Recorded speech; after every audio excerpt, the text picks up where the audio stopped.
disebutkan ulama ahlil haq al-akabir al-akhir. Maka syarat jadi nabi pun harus ada gunjingan dulu. Nggak boleh nabi nggak terkenal, harus terkenal.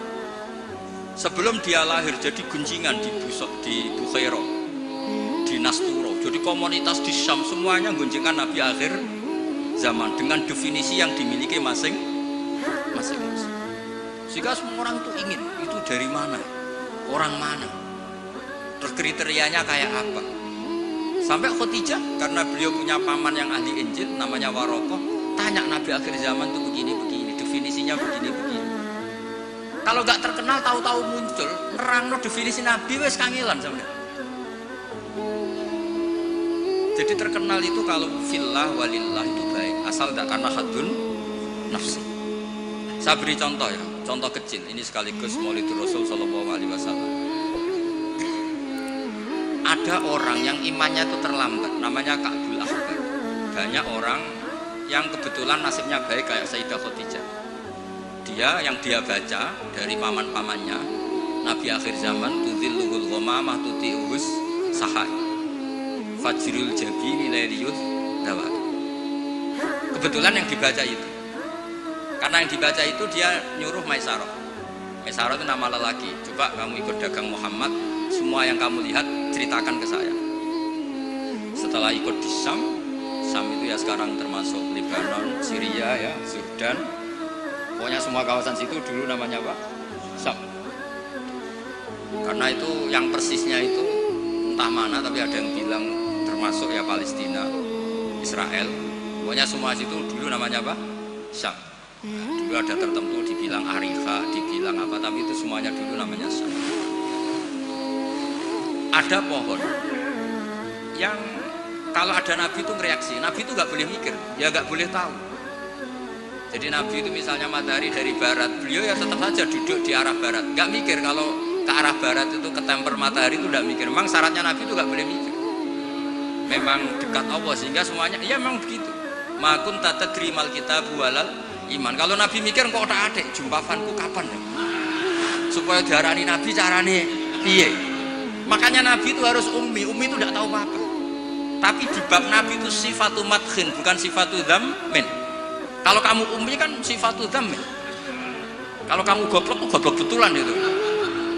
Kalau nabi harus layak rok wala yaktub. Karena dengan gitu orisinal. Loh nabi kok iso mikir, akan orang kan curiga, cari momentum yang pas dia ngaku nabi. Nabi itu harus ummi, layak rok wala yaktub. Makanya orang kadang salah paham. Nabi nggak tahu kok dikatakan. Untuk nabi itu beda, nggak tahu itu sifatul madkhil. Jelas disebut di Quran, ma kunta tadri mal kitabu walal iman. Wa ma kunta tarju ayyulqa ilaikal kitab. Nabi nggak pernah berharap jadi nabi, itu nggak pernah.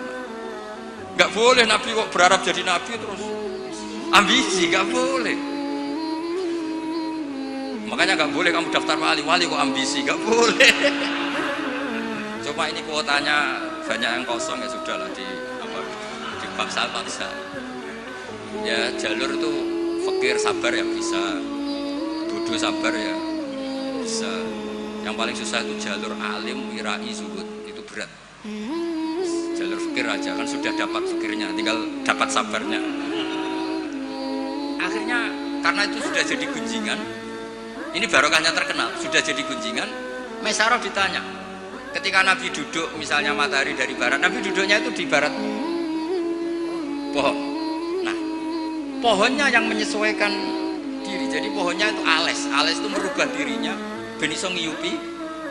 Nah, justru itu terus Rohib Bukhairah itu, wah ndak akan alam memperlakukan seperti itu kecuali dengan Nabi.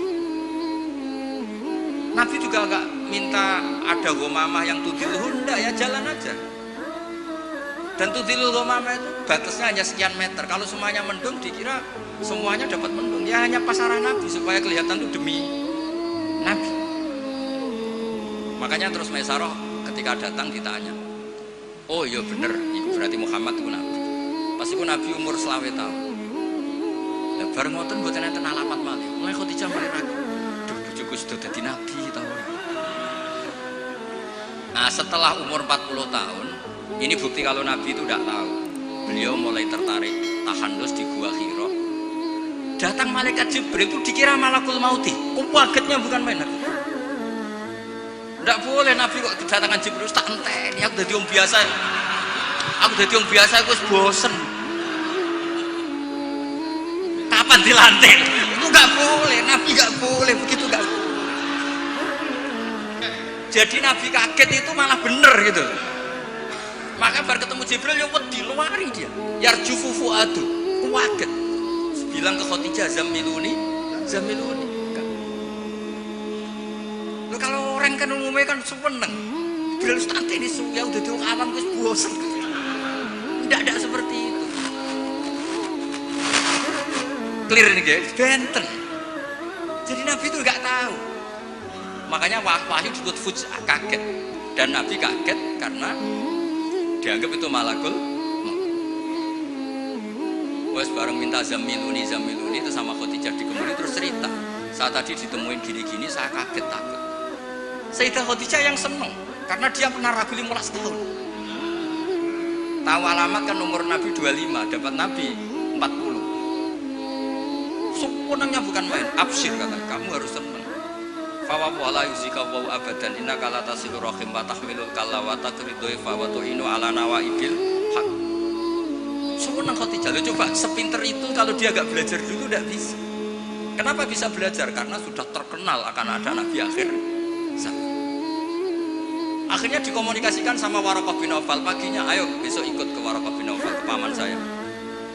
Itu di kitab Bukhari ada redaksi wakana nasroniyan. Qad wakana qad tanassara fil jahiliyah wa yaktubu min bil injil wa yaktubu minal injil bil ibroniyah. Masya Allah ayaktub. Dia itu penginjil dan dia menguasai bahasa nopo Ibrani. Makanya komentar beliau tidak Jibril tapi hadan namus alladzi ja'a bi Musa. Dia enggak bilang Jibril, masih pakai bahasa Ibrani. Hadan namus alladzi ja'a bi Musa. Dan syaratnya Nabi kudu diusir. Nah, ini yang agak berat. Tapi ya barokah, semua orang yang diusir kaya Nabi. Padahal diusir muka mertua kok ngentekno donyane. Diusir muka mertua ngentekno donyane jare. Ketika Waraqah bin Nawfal itu sudah ngakui kalau Muhammad ini nabi, itu ngendikane lucu. Ya letani fi hajat an khina akhrajaka qaum. Aku sayang wis tuwa, cung umpama ijek kuat ngono. Andaikan saya nanti masih kuat, itu saya ingin bela kamu. La ansurannaka nasran mu'azzar. Saya pasti membela kamu mati-mati. Nabi ya mboten ngerti, lagi-lagi tidak ngerti. Tapi saya ulang lagi, tidak ngerti yang sifatu madkhin. Nabi ngendikan awamu khrijiyahum. Kalau kiai-kiai sarang ya maknane itu khabar muqaddam mubtada. Awamu khrijiyah ana ta iku wong sing ngetono ingsun hum te kaumi. Saya ini Quraisy. Saya ini terpandang, keluarga saya orang terhormat. Masa iya kaum saya ngusir? Kan enggak kebayang ya, misalnya Gus Ahmad diusir wong Pasuruan, Mbah Hamid, orang-orang terhormat kan enggak kebayang terus. Makanya Rasulullah itu juga GR, masa iya saya ini anaknya Abdullah, anaknya Abdul Muthalib, orang terpandang kok di. Tapi Waraqah bin Nawfal ngendikan, "Cung, aku wis tuwek, sayang saya ndak menangi kamu ketika kamu diusir." Lu coba kalau itu nggak ada bukunya, nggak ada referensinya kan nggak tahu. Nabi Muhammad protes, awamu khrijiyahum, masa saya ngalami diusir? Terus beliau ngendikan, nggak ada orang yang seperti kamu illa udiya, kecuali dimusuhi. Wa iyyudrikni yaumuk ansurka nasran mu'azzaron. Andaikan saya menangi itu pasti kamu saya bela. Ternyata akhirnya Nabi diusir dan itu Waraqah tahu, Khadijah tahu. Maka menurut pakar-pakar tarikh, andaikan kita secara ngawur, secara objektif, kadang objektif yo ngawur, mergo terus gak sopan. Kadang objektif yo ono ngawur yang mergo terus gak sopan. Awaluman amanah mutlaqan itu pilihannya kalau ndak Khadijah itu Waraqah. Nggak mungkin Abu Bakar kalau kita boleh ngelamak, boleh ngawur sidik-sidik. Karena pertama yang diceritani beliau Nabi itu Khadijah. Berarti awaluman amanah harusnya Khadijah karena pertama yang. Tapi pertanyaannya dibalik, Khadijah pas iman itu rodok-rodok mamang sebelum terkonfirmasi dengan Waraqah. Jangan-jangan Waraqah. Nah, terus akhirnya di kitab-kitab dibak berjanji supaya ngikuti adat-adat ulama. ya ngikuti adat-adat madzhabuna semua. Awaluman amanah minar rijal Abu Bakar wa minan nisa Khadijah wa minas sibyan Ali wa minal mawali Zaid bin Haris. Karena ahli sunnah wal jamaah itu gak kepengen objektif tapi ngelamak. Lu mau awaluman amanah mutlakon kok ono skor. Makanya sekarang di pejabat juga mulai usum kan, pemimpin umum, pimpinan. Mereka kadang sing wakil itu rodok izin dadi wakil itu. Supaya terhormat semuanya disebut apa? Pimpinan.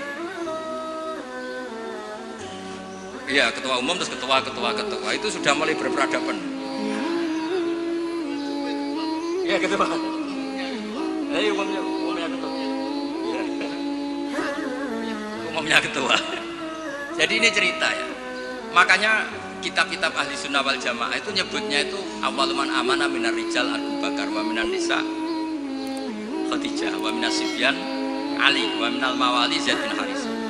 Andai kan pertanyaannya agak objektif, yang mutlakon siapa?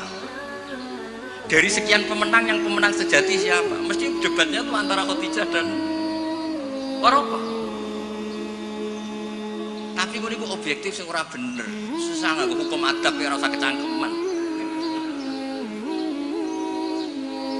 Akhirnya tadi awal amanah tapi dari kelompok rijal, dari kelompok nisa. Tapi secara logika, wong pertama yang diceritani Khadijah, dan ketika Nabi umur 25 nganti direwangi wong kon Maisaroh ya karena sudah. Nah, tapi kalau itu dipakai, jangan-jangan Bukhairah malah panjang lagi kan? Jangan-jangan Mas Turo, ya mungkin. Buktinya orang Raja Habasyah ketika dia dibacakan surat Maryam oleh Ja'far bin Abi Thalib, dia langsung iman. Inna hadza wa ma nazala ala Musa lamin miskatin wahidah. Ini dengan yang dibawa Musa itu dari mata air yang sama, dari sumber yang sama. Kemudian dia juga iman. Daripada geger-geger ngono ora usah ngono, ana minar rijal, minan nisa, minas sibyan, minal mawali. Jadi ahli sunnah itu ulama yang nggak suka objektif kalau itu punya akibat lama. Kerepotan. Corong Jawa itu kerepotan, ribet. Misalnya orang wali terkenal terus urip ning daerah tertentu, tapi ning kono iku numpang iku lho, Karmen dhisik tanah sing dienggo tanahe Parman. Wali kok numpang kan yo ora enak. Ya cerita ngono iku ya objektif nyatane tenan awal-awale, tapi ngono koyo wong drengki kan cerita gitu itu koyo. Jadi sebetulnya konstruksi nubuah itu panjang. Bahkan kalau di kitab Sirah Nabawiyah itu mulai Yaman kuno itu sudah ada diskusi Nabi akhir. Nah, Ka'bul Ahbar ini orang yang agak sembrono. Dia itu kitab yang dibaca itu Taurat dan dia masyhur itu kan Al-Hadis Susani an Yasar bin Atha an Ka'bil Akbar saat terus ila sifron wahidan karena yakhtimu wa idkhuluhus sundu. Nah, Ka'bul Akbar itu menangi Kanjeng Nabi, tapi dia hanya punya dua data, maulidu bi Makkah wa hijratuhu. Lah dia data yang dia baca wa sultanuhu bisyam. Sentral Islam nanti itu di Syam. Lah Ka'bul Akbar itu tidak menangi kemenangan Syam. Rasulullah itu tidak menangi kemenangan Syam. Sehingga cara dia data ini kurang satu. Makanya dia belum Islam. Ketika Umar radhiyallahu anhu membuka Syam, berarti sudah masuk wasultanuhu Syam. Baru Ka'bul Akbar masuk Islam karena menurut dia datanya adalah jenis data yang memasukkan wasultanuhu Syam. Tapi data yang di Khadijah cukup tudilluhu wa ma tuti'us sahaid. Jadi yo ribet. Tapi saya ulang lagi, tapi syaratnya Nabi tetap layak roh wa layak tub, supaya nggak ada ingin pelantikan, nggak ingin jaga citra. Jadi Nabi nggak ada fokus, nggak ada foto-foto. Ya sudah saya teruskan. Biar ngerti sama nanti kalau suatu saat sama ngaji tafsir, kok ada ayat makun tatadri mal kitabu walal iman, wa makun tatarju ayyulqa ilaikal kitab. Biar tahu betapa Nabi ini ummi yang justru jaga tingkat orisinilitas. Jadi umminya Nabi itu biar orisinil, tidak terdikte oleh nafsu, oleh pikiran, oleh taktik, oleh strategi, tidak ada semua. Semuanya itu nubuah. Makanya madzhab ahli sunnah apa walam takun nubuwatun muktasabah walau raqo fil khairi la aqobah balda kafadlu wa yu'tihi liman yasha jallallahu wa ibul minan. Jadi syaratnya Nabi itu enggak ada ikhtiar. Dan ketika dikasih juga enggak boleh tirakat dulu. Ya sudah alami saja. Lho Nabi teng Gua Hira niku mboten tirakat kok jenengan mute mboten nggih sanggup. Sanggup bekal. Sehingga mboten rokokan. Ora kowe bekal ape tafakur go rokok sak wes. Sudah tutut delok langit jare tafakur. Wah ribet go kopi sak trimo nggowo mie sak kerdus mboten ngoten. Ya tahan Mas. Wa tazawwad. Ya tazawwad itu betul napa? Bekal. Betul sah. Pun kula terus. Sing takon mun mboten wani Mbak Idris ya amanah. Fa inna kullu mubtadi'in wa dhalin yafamu ahkamu al-batilah minal kitabi was sunnah. Awal dari kesesatan adalah orang langsung mengambil dari Quran dan sunnah, tidak mengikuti panduannya ulama. Kayak tadi, misalnya ngambil Quran wa antas ma'u bainal ukhtain. Yang haram itu hanya jamu bainal ukhtain, yang lainnya ya enggak disebut di Quran, ya gendeng bareng. Walhal annahu la yuhni minal haqqi syai'a. Cara ngambil Quran tanpa ulama itu tidak bisa mendapatkan kebenaran sama sekali. Nah ini yang hebatnya Mbah Hasyim untuk solusi Indonesia. Wala yajibu alal ami iltizamu madzhabin fi kulli hadisatin. Tidak harus orang banyak itu mengikuti madzhab tertentu. Walawil tazama madzhaban muayyanan kama madzhab Syafi'i rahimahullah la yajibu ali al-istimrar. Ketika sudah bermadzhab Syafi'i tidak harus dia selalu Syafi'i. Bal yajuzu lahul intiqal ila ghairi madzhabi, dia boleh intiqalul madzhab. Ini yang dipakai Mbah Mun, yang dipakai guru-guru kita. Dulu Ki Hamid semuanya ya kalau ada kejadian biasanya juga intiqal apa? Madzhab. Yang masyhur ya Imam Syafi'i mengatakan intiqadu wujuhil lamis wal malmus. Yang megang maupun yang dipegang batal. Oke, dalam kondisi normal seperti itu, tapi nanti setelah tawaf udah ngikuti madzhab Maliki bahwa menyentuh perempuan asal tidak syahwat itu ndak batal. Ada yang bilang wis pokoknya enggak batal. Catatan ndak syahwat kayaknya ada keberatan ya. Tapi itu artinya intikal. Masjid juga gitu.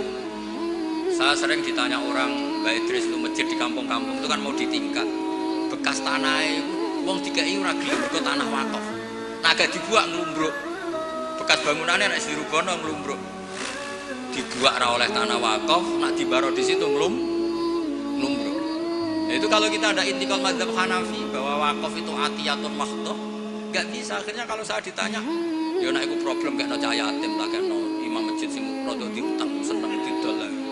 Dari kebaikan ke kebaikan yang lain karena keberadaan barang-barang bekas ini sudah doror, sudah ganggu, sudah tidak lagi maslahat ya. Tapi seperti itu tetap intikal madzhab karena kalau madzhab Syafi'i itu kan waqaf la yuba wala yuhab wala yuros. Pusing kan? Pusing betul. Pusing. Makanya ya saran saya kalau ada masjid Ismail ya kayunya yang layak dan di situ sudah mau dibangun masjid juga kasihkan madrasah atau musola.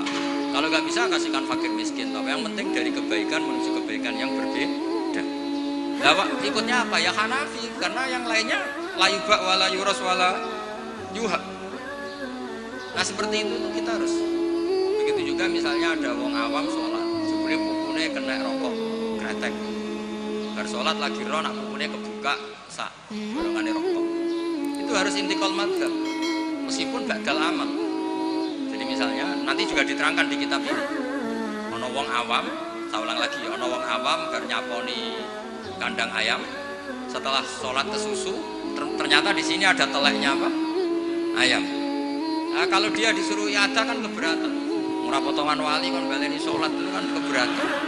Wong kiai dhewe nek kon iada keberatan apa meneh. Nah itu harus dibilangin. Sudah ada usah iada tapi jangan ulang lagi. Mengikuti madzhab Imam Royani kalau Rasul Makul Tohir. Tapi dibaleni nek, tapi nek sih saged amun baleni mah. Itu sudah biasa, jadi boleh intikal madzhab walau gagal amal meskipun setelah dilakukan kan dia intikal itu setelah amal. Nanti juga dibahas di sini, nanti tak teruskan. Ya jelas ya, wala yajibu alal ami iltizamu madzhabin fi kulli hadisatin. Nah, terus wal ami alladzi lam yakun lahu nazarun wastidlalun wa lam yaqra kitaban fi furil madzhab idza qala ana syafi'un lam yu'tabar hadza kadzalik bi mujarradil qaul. Wa qila idzal tazamal ami madzhaban muayyanan yalzamul istimrar alaihi annahu itaqada annal madzhab alladzi intasaba ilaihi wal haq fa alail wafa bi mujabi tiqati. Tapi ini mboten populer. Nah niki walil muqallidi taqlidu ghairi imamihi fi hadisatin. Seorang muqallid boleh ngikuti mazhab selain imamnya dalam satu peristiwa tertentu. Falahu ayuqallida imaman fi sholati dzuri masalan wa yuqallidu imaman akhar fi sholatil asri. Nah terus beliau ngendikan wa taqlidu ba'dal amali jaizun. Taklid setelah melakukan amal itu boleh. Falau sholla syafi'iyun dzanna sihhata sholatihi ala madhabi summa tabayyana butlanuha fi madhabihi wa sihhatuha ala madhabi ghairihi falahu taqliduhu wa yaktafi bitilkas sholat. Enteng ya. Jadi misalnya saya Syafi'i goblok misalnya. Saya orang Syafi'i yang goblok, berkeyakinan kalau sholat ono tletonge sapi itu batal. Lalah bar sholat terbukti basarung saya ada tletong sapi. Berarti kan saya meyakini sholat saya tidak sah. Terus ketemu Mbak Idris, serapopo cara madzhab beliau. Nah ini saya nggak perlu iadah, meskipun badal amal. Cocok ya? Buat ini dawe bahasa, bukan dawe. Buatan sampean arah percaya sinau ini makna nih, ngumpul mau narik kalau sinau nih kok kita beli. Gampang kan? Jadi taklid badal amal itu boleh. Jadi misalnya ada Lego tanah wakaf yang maslahat. Kadang-kadang kan ada posisi masjid yang zaman Sunan siapa itu strategi. Tahu-tahu kegeru zaman di situ tuh sangat nggak strategi sehingga ini mati masjid ini. Terus keputusan masyarakat situ masjid dipindah. Mau tidak mau disentikal madzhab Hanafi. Cuma jangan juga yang beli ini orang fasik atau menjadi tempat maksiat. Jangan misalnya dari masjid menjadi madrasah atau menjadi musola atau jadi rumahnya orang soleh. Pokoknya jangan ke adna. Kata Imam Subki boleh merubah wakaf syukur-syukur ila a'la. Yang penting jangan ke maksiat. Karena mau dipertahankan sudah tidak mungkin. Misalnya tadi perkampungannya pindah, orang sudah tidak ke situ. Terus barokah perubahan zaman, Islam trennya ada di situ lagi, itu kan ruwet. Nah, tanahnya jadi ton, misalnya terpaksa seperti itu, mau tidak mau, kalau enggak dianggap melawan negara kan ya ribet. Itu kalau enggak ada mazhab Hanafi yang anggap wakaf itu atiyatun mahdhah, dia di mizan kubro. Ya sudah terserah nazir yang sekarang masalahnya kayak apa. Itu kan banyak, saya tuh sampai bosen ditanya kiai kampung itu. Rata-rata ya antara kiai kolot mbek kiai modern.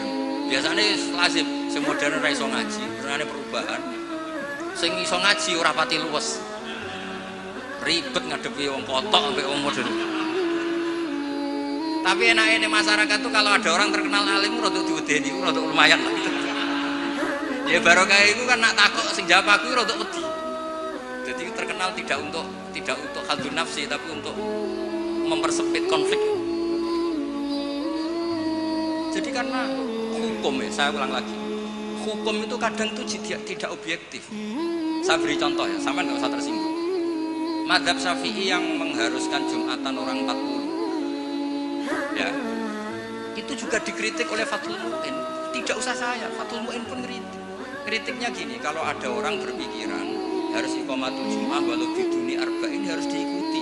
Bahwa qawiyun pendapat itu juga kuat sebagaimana katanya Imam Bulkini.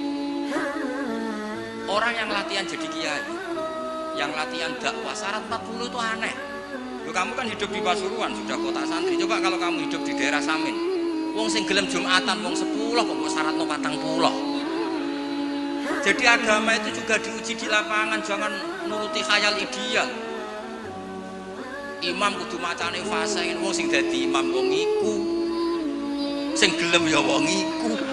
Isane ya mok ngene iku. Mbok wong mikir coba yang nuduhnya kuwi dia. Zaman neng Mekah Nabi diuji wong kafir, neng Madinah diuji wong munafik, padahal ditunggoni Sayyidul Khalqi. Iku pelajaran nak dunia iki semono iku. Dipimpin wong paling sempurna ya ono kowe masalah. Kok meneh mbok pimpin kon, kowe wis masalah. Wis ora usah masyarakat kon dhewe wis. Loh, saya pernah ditanya. Terus orang yang tidak peneliti itu biasanya membayangkan nggak 40 itu orang di pedalaman Pasuruan, di Bromo, di Tengger, di daerah-daerah gitu. Itu juga keliru. Sebetulnya yang potensi nggak 40 malah Islam kota. Islam kota ngeten Mbak Idris, kalau kasus di Jogja, di Jakarta, saya sering ditanya orang-orang kaya itu, Gus, saya mau bikin Jumatan, tapi orangnya kayaknya 40, orangnya paling 10 Gus, kalau nggak 20. Tapi nanti 3 minggu lagi, paling sudah 200. Itu pertanyaan Islam kota. Nah karena saya lama di Jogja, juga banyak interaksi dengan orang-orang Jogja. Kasusnya tuh gini Mas Eful, kan ada perumahan elit, nah, pengembangan bikin perumahan elit. Itu kan yang ada langsung ada masjidnya, ada paket, ada masjidnya. Nah yang datang situ pemilik rumah dok. Ternyata orang ini hanya orang 20, yang Jumatan 10, berarti hanya 10. Tapi nanti setelah 3 bulan, supirnya ikut, stafnya ikut, Toro Gosipul tukang buka pintu ikut. Aduh, soal kota mulai buka pintu ora gelem. Itu ya kudu ikut. Akhirnya dia bilang nanti gue setelah 3 minggu minimal 200 yang Jumatan. Terus saya tanya kok bisa? Ini supir saya belum ikut, ajudan saya ikut, tukang parkir belum ikut, tukang satpam belum ikut, tukang pintu gerbang belum. Ya aku ya bro Islam kota gelem Jumatan sudah lah, Jumatan saja meskipun 40. Sama lihat di kitab Tazkirun Nas, karangan seorang Habib itu kitab Tazkirun Nas. Cari di I'anah, cari di semua kitab mazhab Syafi'i mesti ngendikan syarat arba'in itu syarat ideal. Karena ngendikan Imam Syafi'i kalau orang 40 itu pasti salah satunya wali. Imam Syafi'i tidak menangis. Saya kumpul saya ulah kayak ini kira mesti ono wali nih.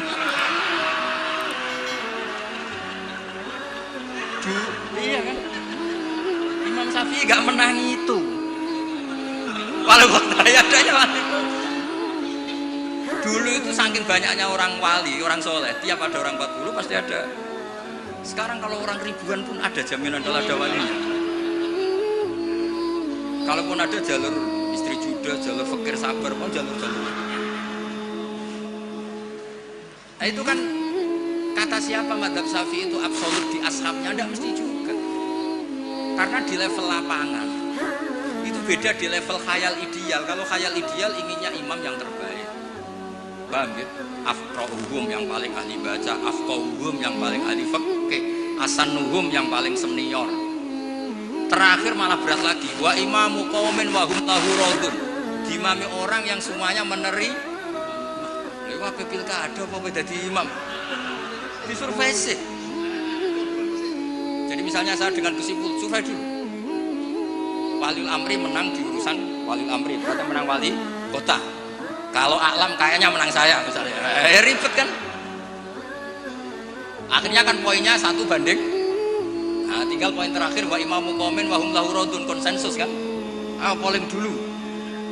Polling dulu menang wali kota kan bisa bayar dulu. Kiai kan tidak bisa. Paling ngancam sira milih saya neraka. Repot kan? Kan repot jadi. Tapi nyatanya ini cerita, nyatanya di tradisi guru-guru kita tidak seperti banyak. Sayyid Muhammad tuh terkenal, beliau juga sering jadi makmum. Banyak wali-wali top yang kalau sholat kersane jadi makmum, yang jadi imam ya sering, jadi makmum ya sering. Akhirnya orang terus ya legowo saja, ya sendi sing gampang, tak usah repot. Karena syarat yang didhawuhna Nabi itu akrohum, afkohum itu syarat ideal. Tapi syarat saya sallu khalfa man qala la ilaha illallah. Nah, ini pentingnya ngaji ini ya kembali ke ahli sunnah wal jamaah. Anak semacammu ngono, kowe ngaku ahli sunnah lah. Nah ora iso kecangkeman temen-temen ngaji ku yo angel. Paham ya? Terus taklid ba'dal amal tubuh. Misalnya Ka'bah. Ka'bah juga gitu. Masyhur itu kemarin Mbah Mun sering duka. Tanya Mbak Idris, banyak lagi ya yang ngerti dukane Mbah Mun ketika kiblat mau diluruskan. Mbah Mun kan duka. Dukane karena nanti kalau kiblat diluruskan sesuai jam dalil atau sesuai yaum marostil apa? Kiblat itu orang menyalahkan orang-orang dulu karena banyak masjid wali ketika dicek, dihitung lagi nggak pas. Akhirnya kalau kamu membenarkan itu menyalahkan wali. Tapi kalau anti teori itu kamu anti ilmiah, kan ya jadi repot. Terus saya termasuk orang yang dimintai pendapat, termasuk Gus Sofur sampai situ sama Surya Jawa Tengah. Mbah Mun ngendikan, terus saya nyari takbir di Tafsir Munir, sampean cari di Fawalul Wujuhakum Syatral Masjidil Haram. Itu di situ kata Ibnu Abbas, Al-Ka'bah kiblatun li ahlil masjid wal masjid kiblatun li ahlil haram wal haram kiblatun li ahlil masyriq wal maghrib. Karena kalau Ka'bah kudu persis, mereka juga gak mikir. Yang ngomong-ngomong persis itu tak mikir, ya ora mikir. Begini gak mikirnya. Ndak, ini nyata. Ka'bah itu misalnya luasnya segini. Kan Ka'bah itu kan 16 kali 18 begitu. Terkenalnya Ka'bah itu 16 kali 18. Anggap saja 18 meter luasnya. Berarti semua masjid harus pas 18 meter. Iya kan? Ka'bah itu kan luasnya 18 meter. Berarti luas masjid maksimal harus 18 meter. Sekali masjid kamu 20 meter, yang ujung sana madep mana tuh? Mesle kan? Lah ya kan, misalnya ini Ka'bah, ini tak contohkan di tengah. Ini Ka'bah. Terus kamu sholat di sini, berarti ya luasnya harus luas ini. Sekali kamu di sini madep kiblat, kan nggak kena Ka'bah sama sekali. Kalau ingin berarti bentuk masjid harus cekung. Iya kan, mau tidak mau. Kalau ingin ke titik ini semua masjid harus apa? Cekung.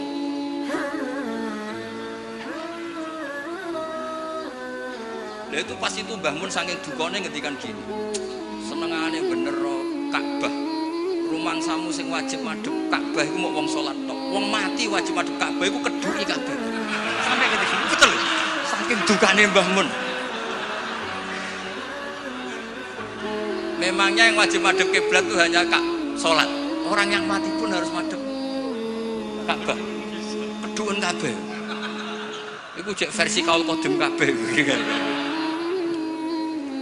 Ya ini cerita aja, gak usah dilebono hati, tapi ini ilmu ya. Jadi sampai biar relax. Jadi beragama itu yang relax karena inna hadzina matinun. Agama ini sudah kuat. Mboten kuat seperti ditunggoni Rasulullah sallallahu alaihi wasallam jelas hebat. Ditunggoni sahabat yo mlaku. Ditunggoni wali songo sing wong pinter-pinter yo mlaku. Yo ditunggoni mudin yo mlaku. Ditunggoni kiai proposal yo mlaku. Ditunggoni kiai sertifikasi yo mlaku. Itu yang hebat bukan kiainya, karena agama ini dijaga Allah Subhanahu. Mulane kalau kan dadi kiai khusuk nemen-nemen mboten purun. Rugi. Agama wis dijaga pangeran, kula khusuk ora khusuk, bahkan saya jatuh sekalipun hadzin tetap mati. Yang jatuh paling seorang bahak, bukan hadzin. Karena kalau kiai wis wantes. Terus cara bapak mau tuh kiai tenanan goblok-goblok kiai. Kok saged Pak? Lho inal huda wala lha apa tenanan wae mulang. Wae mulang. Mbah Mun ngandani saya juga gitu. Kowe nak mulang wis mulang ae, aja geman kepen nginterno santri, demen kecewa. Wong kula mulang mulai dhisik nganti saiki sing goblok ya panjet goblok. Lah sing bakat pinter mboten kula ulang lah ya wis pinter. Lah ini terus prestasine kiai ning ndi ya ora. Ya ikhlas niku, malah agar sekali gak ikhlas wis gak duwe prestasi. Jadi monggo matur kula wis agama iku matin itu